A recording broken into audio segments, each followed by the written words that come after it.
The clock read 3:04 a.m. when Jack Moreland stood alone in the glass-walled war room of Arlington Technologies, staring at the glowing PDF on his phone.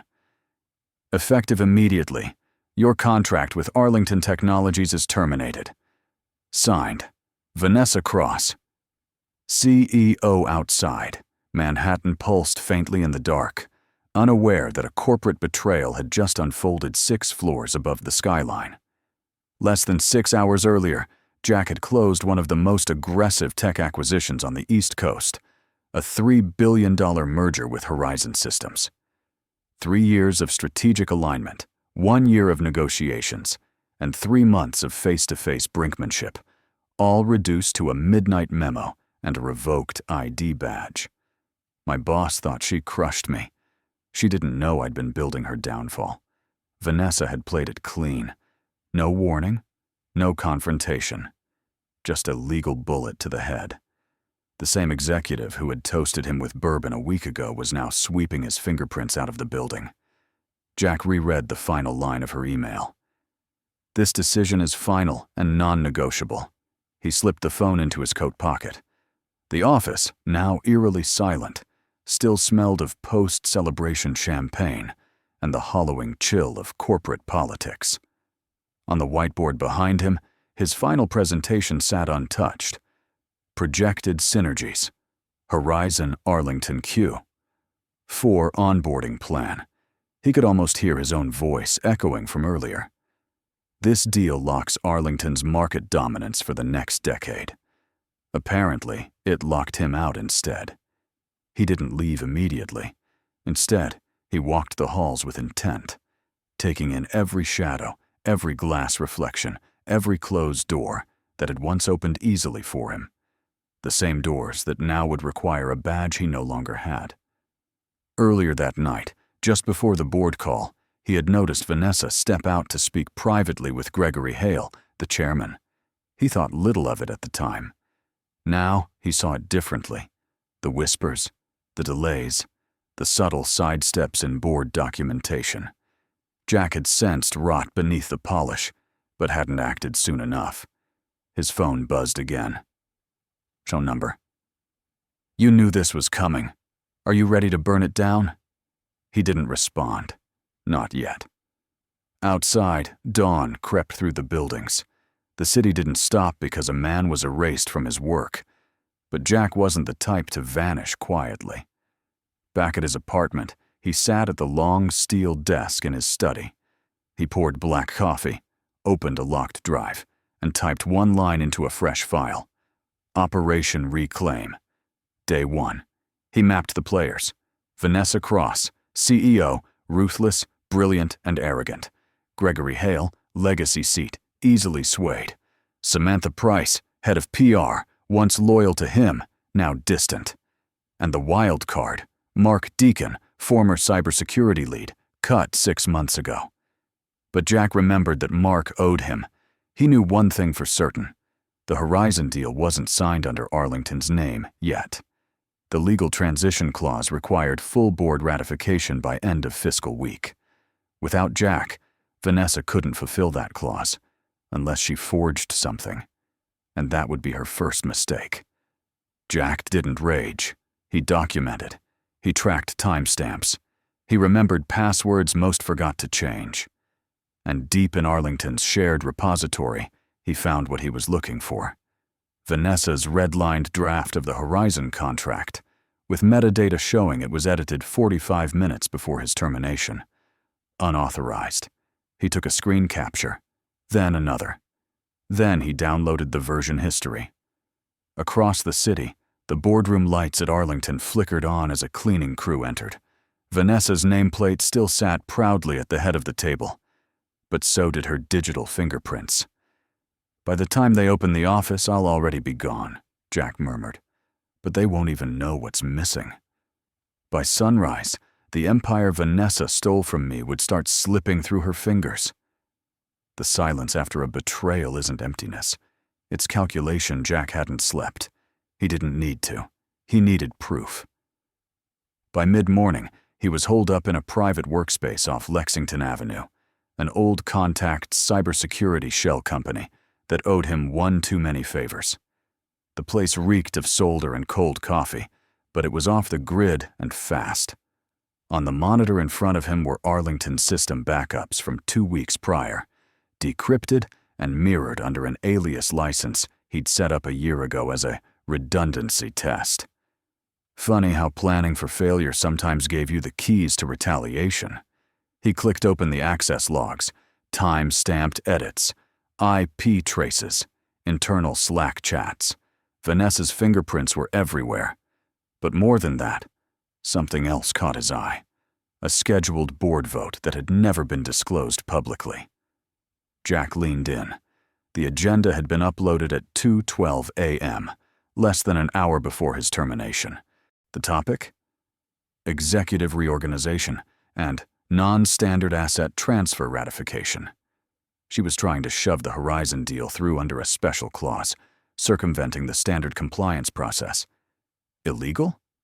Not outright. Unethical? Absolutely. Risky? Terminally. He knew Vanessa well. She wouldn't risk her image unless someone powerful promised to clean up after her. That meant either Hale was in on it, or worse, she'd made a private deal with someone inside Horizon. He picked up the phone and called Samantha Price. "Jack?" Her voice was sharp, guarded. "You still believe in fact, Sam?" A pause. "Not when they get people fired. I have documents, timestamps, internal edits, metadata. This wasn't a clean cut. She tried to smuggle the contract into a midnight vote. If this hits the press, it won't be me that burns. Why are you calling me? Because you still have access to the press list, and because the next time Arlington lies, it'll be your name on the boilerplate." Another pause. Then, "Send me what you have. I'll verify it. That's all." He hung up without a word. She hadn't said yes, but she hadn't said no either. Jack turned his attention to the bigger risk, Horizon. If Vanessa had made promises under false pretenses, they needed to know, quietly. He opened an encrypted email client and drafted a message to Dominic Ward, Horizon's lead legal counsel. No accusations, just a nudge. "You may want to re-review sections 3.2 and 3.4 of your pending agreement with Arlington. Something may not align with your internal ethics policy." He signed it under a different name, G. Quinn, an identity from a past consulting operation. Just enough plausible deniability. By evening, he had a reply. "We'll look into it. Please refrain from further contact." He smiled. That meant they took it seriously. Across town, Mark Deacon responded to a signal Jack had quietly triggered from an old device. A simple ping, no text, just a number. 22-14. The file directory where Arlington had once buried old financial audits, including projects Vanessa had scrubbed. Jack sat back in the chair, sipping black coffee gone cold. He wasn't planning revenge. He was auditing a crime scene. The difference was in the outcome. And if Horizon backs out, Vanessa won't lose a deal. She'll lose the narrative. She was writing headlines before the ink dried. I was rewriting the ending. People think betrayal is the climax. It's only the inciting incident. Jack adjusted his jacket collar against the wind as he stepped out of the subway near Tribeca. The skyline above was indifferent, but below ground, he had found what he needed. Silence, space, and memory. Memory of a promise he made to himself years ago.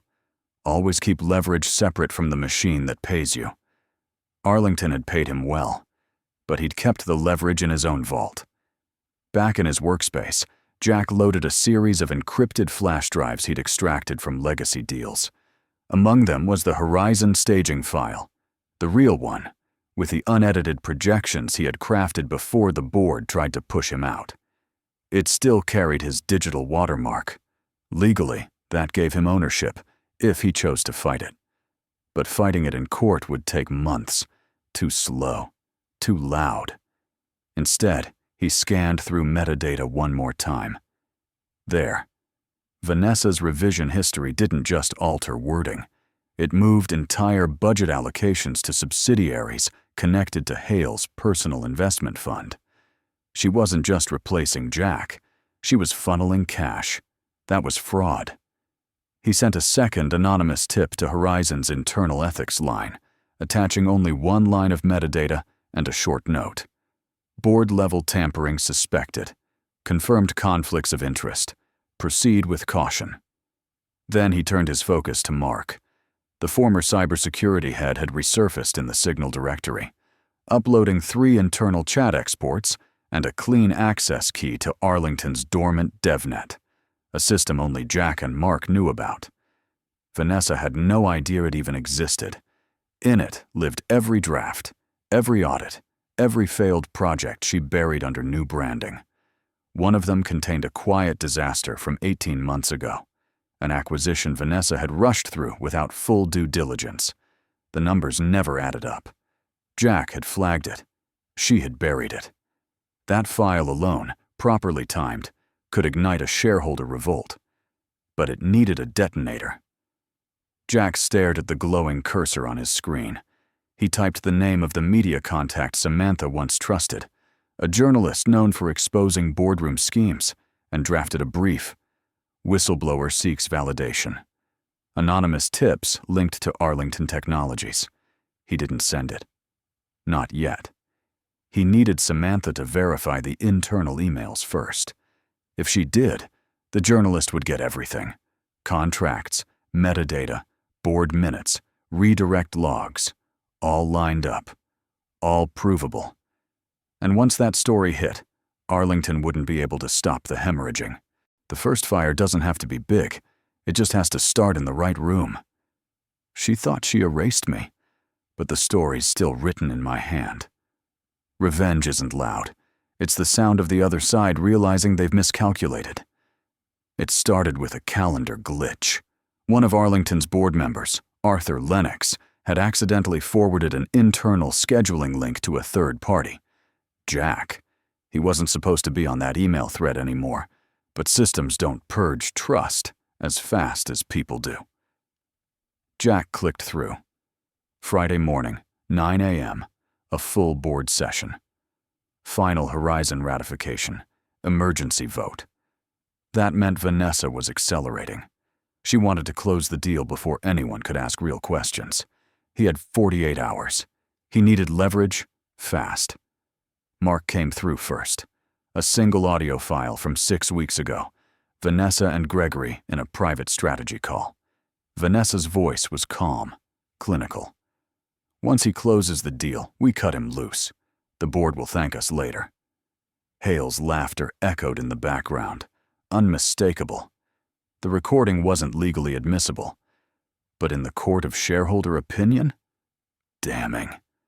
Jack trimmed the audio to 30 seconds, uploaded it to an anonymous drive, and embedded it in a burner email sent directly to Samantha. No words, just a subject line. You deserve to know. He didn't expect her to reply. She didn't.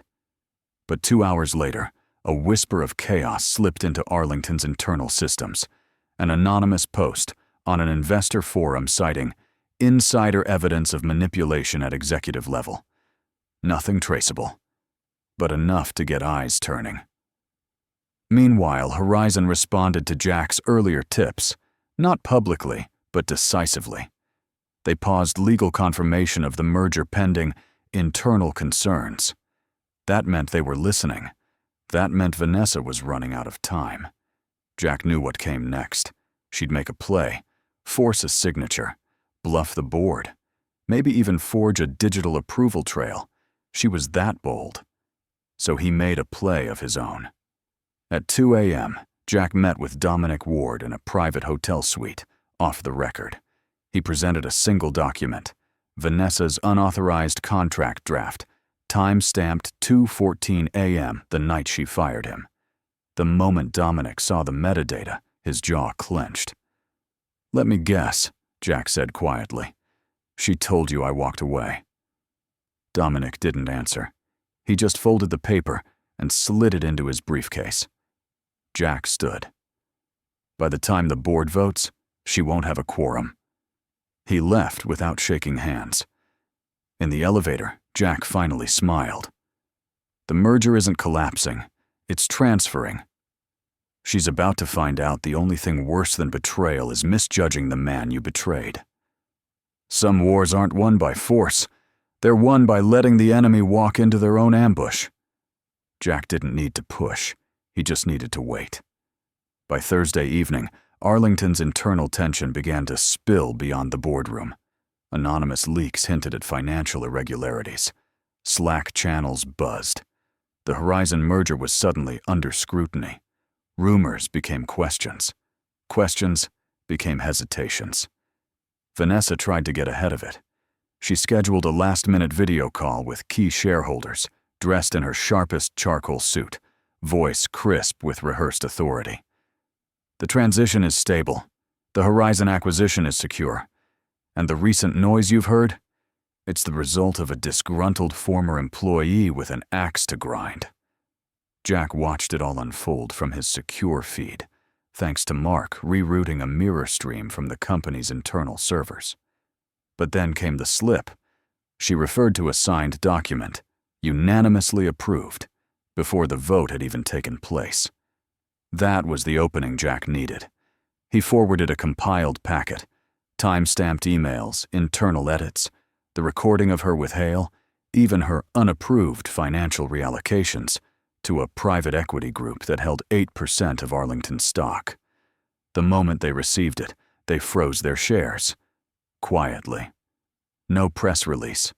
Just silence. But silence with money behind it is louder than noise. The night before the final vote, Jack met Samantha in the back corner of an empty jazz lounge in Soho. She didn't say hello. She just slid a flash drive across the table. She overplayed her hand, she said. Jack nodded. On that drive was the proof that Vanessa had backdated documents to present to Horizon's lawyers, making it seem like the board had voted earlier. That was fraud, plain and simple. She lied to the board, lied to the market, and now she's lying to herself, Jack said. By tomorrow, no one will vote with her. Not if they value their seats. Samantha sipped her drink, staring ahead. You're really going to burn it all down? No, Jack replied. I'm going to let her light the match. I just made sure the floor's covered in gasoline. At midnight, he sent one final message, an encrypted delivery to Horizon's compliance division. It contained everything. By the time the board met at 9 a.m., Horizon had already pulled out.